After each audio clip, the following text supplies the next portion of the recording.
Hello students, हम लोग मुद्रा का परिमाण सिद्धांत कर रहे थे, जिसमें हमने कैम्ब्रिज और फिशर दृष्टिकोण दोनों ही के बारे में स्टडी किया। अब हम ये देखेंगे कि कौन सा दृष्टिकोण बेहतर है या इनकी हम परस्पर तुलना करेंगे। ये अक्सर एक क्वेश्चन आ जाता है कि आप कैम्ब्रिज दृष्टिकोण को फिशर के दृष्टिकोण के ऊपर क्यों बेहतर मानते हैं, है ना। इस प्रकार का प्रश्न आता है। तो उसके लिए देखिए, मुद्रा का जो परिमाण सिद्धांत है, इन दोनों में फिशर और कैम्ब्रिज के दृष्टिकोण में दोनों में ही कुछ समानताएं हैं और कुछ अंतर भी हैं।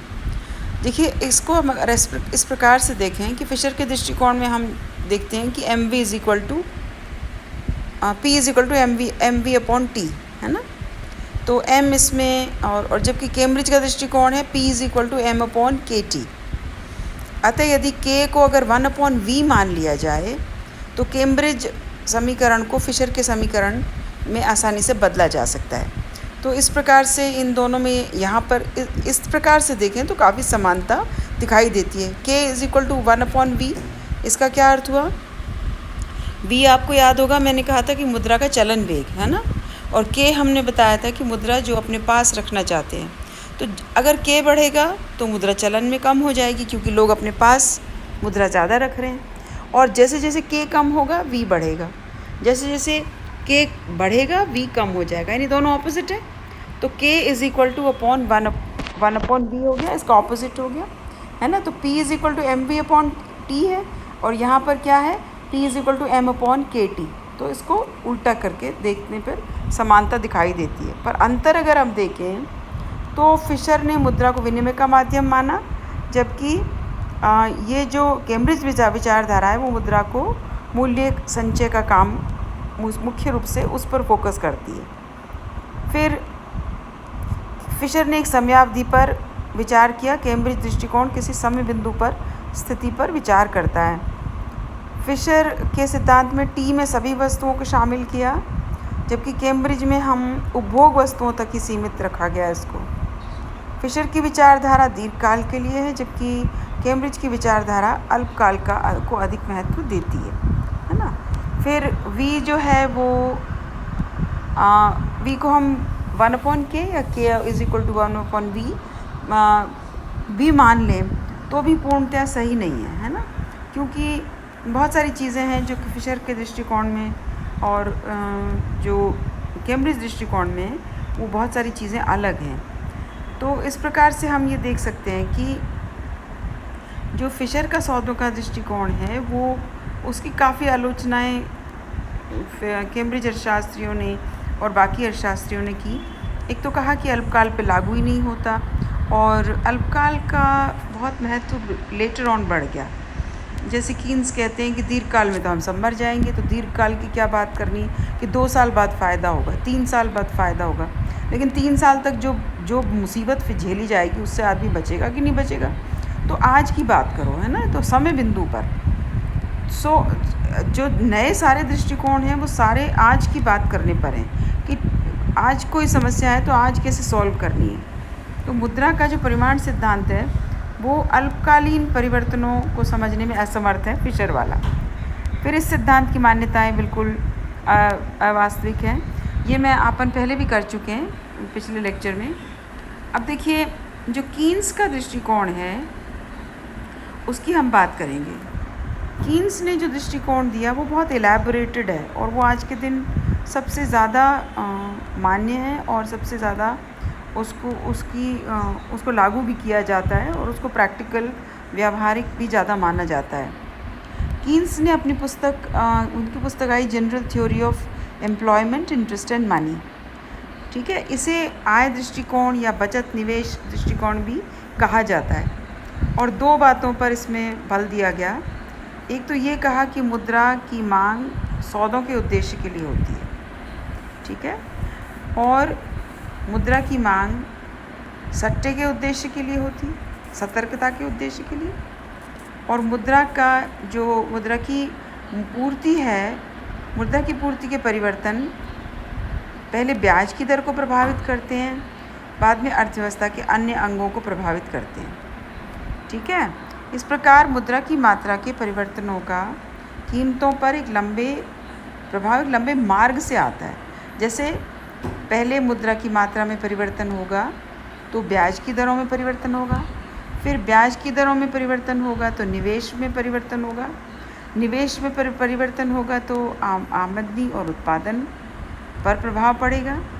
उत्पादन की प्रक्रिया के दौरान लागतें बदलती हैं, आमदनी परिवर्तनों के दौरान उपभोग बदलते हैं, मांग में परिवर्तन होते हैं और फिर अंततोगत्वा कीमतों पर प्रभाव पड़ता है। तो आप ये समझिए कि एक लंबा जो है प्रोसीजर है, जिसको कि फिशर ने सिर्फ ये कह दिया था कि मुद्रा की मात्रा बढ़ने से कीमतें बढ़ जाएंगी। ये उन्होंने कीन्स ने कहा कि ये तो कोई छोटा बच्चा भी बता सकता है, लेकिन कैसे, कौन से दौर से गुजरेंगी, क्यों होगा ऐसा, तो उस पर कीन्स ने सीधा सीधा प्रकाश डाला था। इस प्रकार मुद्रा की मात्रा का कीमतों पर सीधा प्रभाव नहीं पड़ता, इसके लिए एक लंबा मार्ग अपनाना होता है। तो कहने का आशय ये है कि कीन्स ने मुद्रा का परिमाण सिद्धांत को अधिक व्यावहारिक रूप में बात की।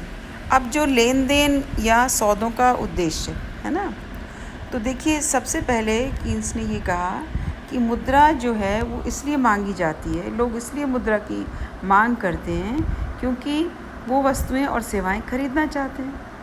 ठीक है, तो वस्तुएं और सेवाएं खरीदना चाहते हैं तो मुद्रा की मांग करते हैं। तो अब इस पर यह बात हुई कि जैसे जैसे लोगों की आय बढ़ती है वैसे वैसे वो ज़्यादा वस्तुओं और सेवाओं का उपभोग करते हैं। राइट, जैसे आप अगर कोई जिसकी आय ज़्यादा है वो एक बढ़िया बड़े हॉस्पिटल में बड़े डॉक्टर को दिखाएगा, जिसकी आय कम है वो छोटे हॉस्पिटल में जाएगा, जिसकी आय ज़्यादा है वो ज़्यादा कपड़ों की मांग करेगा, खरीदेगा, बेहतर घर में रहेगा।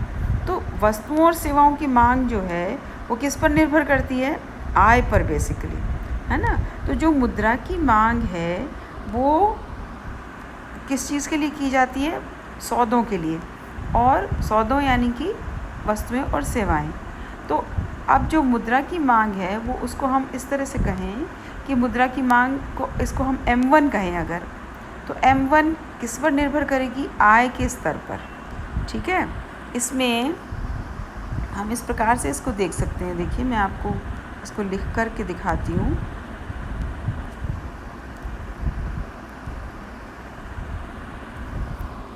इसको हम ऐसे समझें कि जो मुद्रा की मांग है, मान लीजिए पहली वो है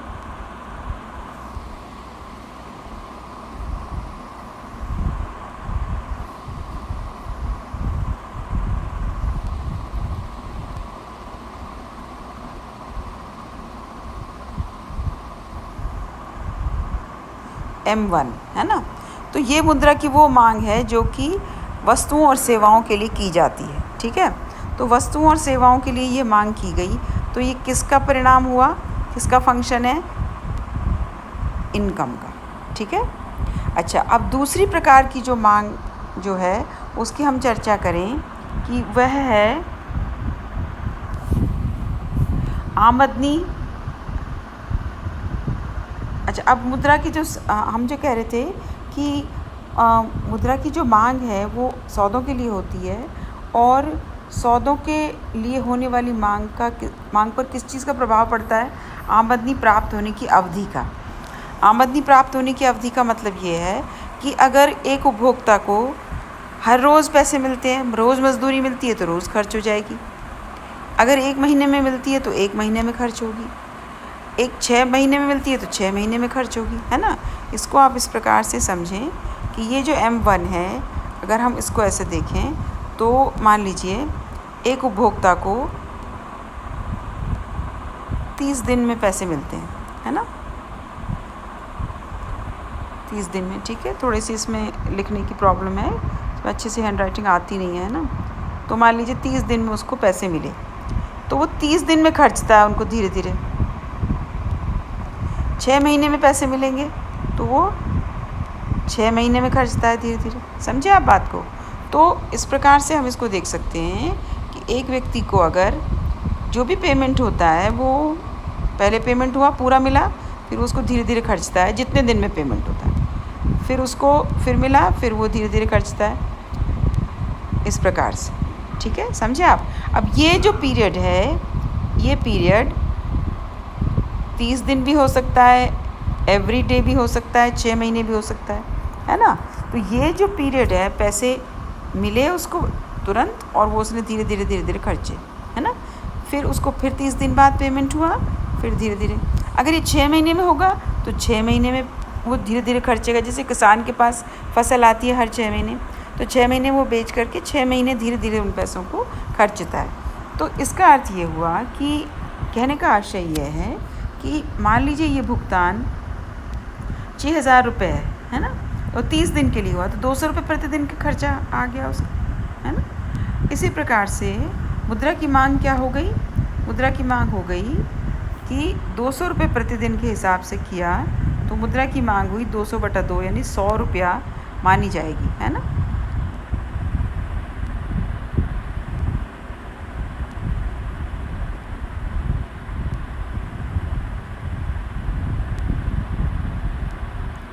अब मान लीजिए 30 दिन में महीने के अंत में ये सारे रुपए व्यय हो जाते हैं। ऐसी स्थिति में महीने के बीच में उसके पास कितने रुपए बचे? 3,000 रुपये बिना व्यय किए हुए।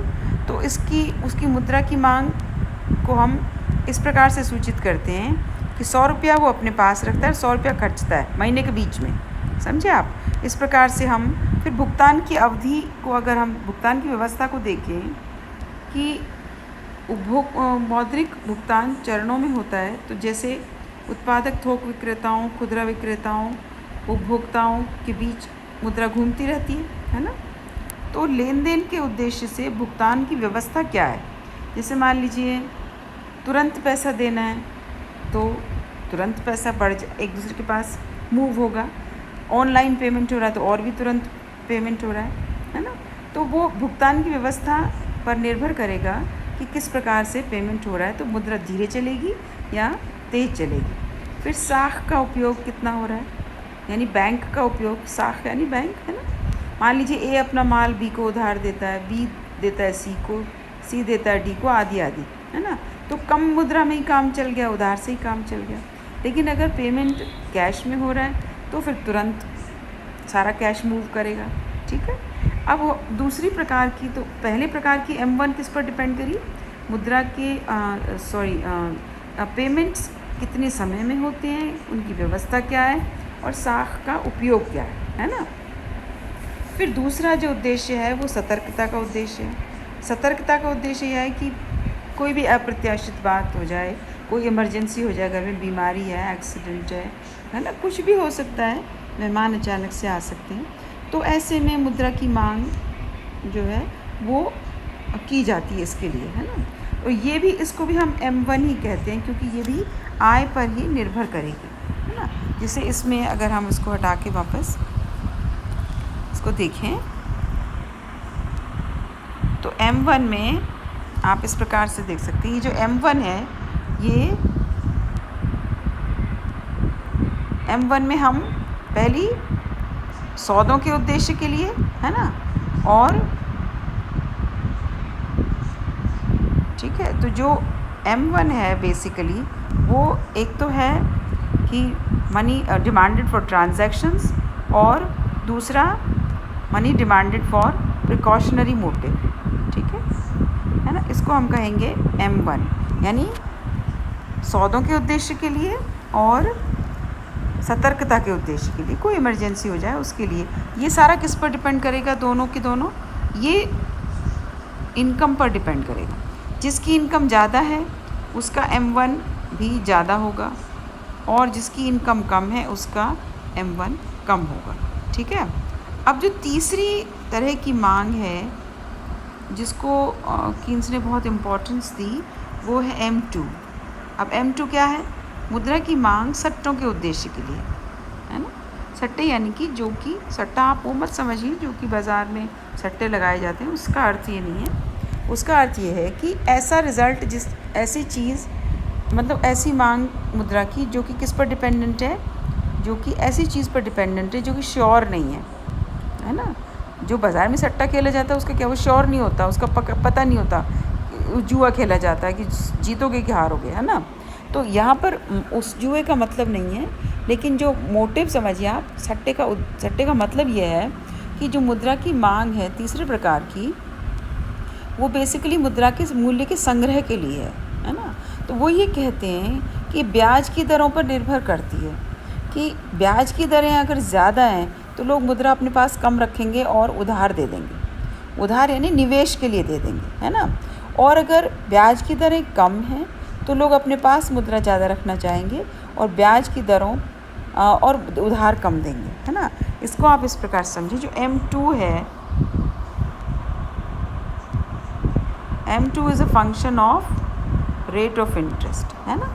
तो रेट ऑफ इंटरेस्ट के आधार पर इसका अगर हम डायग्राम देखें तो ये इस प्रकार से बनता है कि यहाँ अगर हम रेट ऑफ इंटरेस्ट ले लें और इधर M2 ले लें, है ना, मुद्रा की मांग सट्टे के उद्देश्यों के लिए। तो जैसे जैसे इंटरेस्ट रेट कम होगा तो M2 बढ़ती जाएगी और इंटरेस्ट रेट ज़्यादा होगा तो इसको देखिए, अगर इंटरेस्ट रेट इतना है R1 है तो ये M1 है। फिर इंटरेस्ट रेट कम हो गया तो लोग अब अपने पास मुद्रा रखना ज़्यादा चाहेंगे, है ना, इस प्रकार से।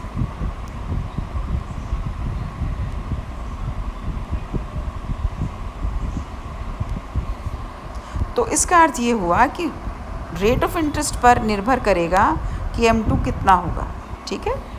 अब इसको हम टोटल इफ़ेक्ट इसका देखें, टोटल इकोनॉमी पर इसका इफ़ेक्ट। तो आप इसको देखिए इस प्रकार से कि मुद्रा की जो मांग है वो बेसिकली किस पर निर्भर करेगी, M1, मानी मुद्रा की मांग जो है वो क्या है, M1 प्लस M2, राइट। यानी कि जो money demanded is function of income and function of rate of interest, ठीक है।